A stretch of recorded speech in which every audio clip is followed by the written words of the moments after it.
মেয়ে থাকুক এরকম কেউ যে তার কথাগুলো শুনবে। ছেলেরা এক্সপেন্সিভ গিফট চায় না, সুন্দর সুন্দর দামি দামি উপহার চায় না, কোথাও ঘুরতে নিয়ে চলো, এখানে চলো, সেখানে চলো, এগুলো ছেলেরা একদমই চায় না। ছেলেরা কখনো না এক্সপ্রেসিভ না, ওরা ভীষণই চাপা স্বভাবে। বন্ধু দ্বারা ওরা কষ্ট পায়, ভালোবাসার মানুষ দ্বারা ওরা কষ্ট পায়, বাবা মা দ্বারাও কোথাও না কোথাও ওরা অনেকভাবে কষ্ট পায়। ছেলেরা শুধুই চায় মানসিক শান্তি, আর তাদের মানসিক শান্তি দেওয়ার মতো একজন মানুষ। ছেলেরা শুধুই চায় যে একটা মেয়ে থাকুক এরকম কেউ যে তার কথাগুলো শুনবে আর তার হাতটা শক্ত করে ধরে থাকলেই চলবে।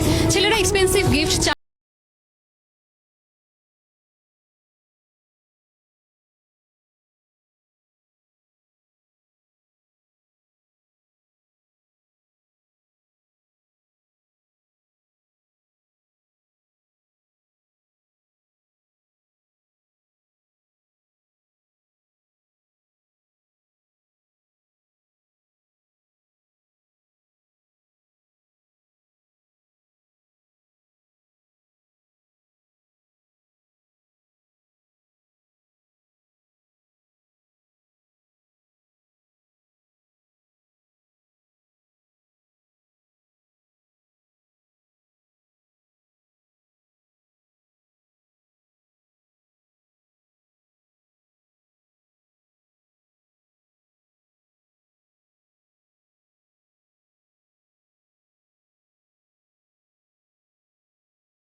ছেলেরা ছেলেদের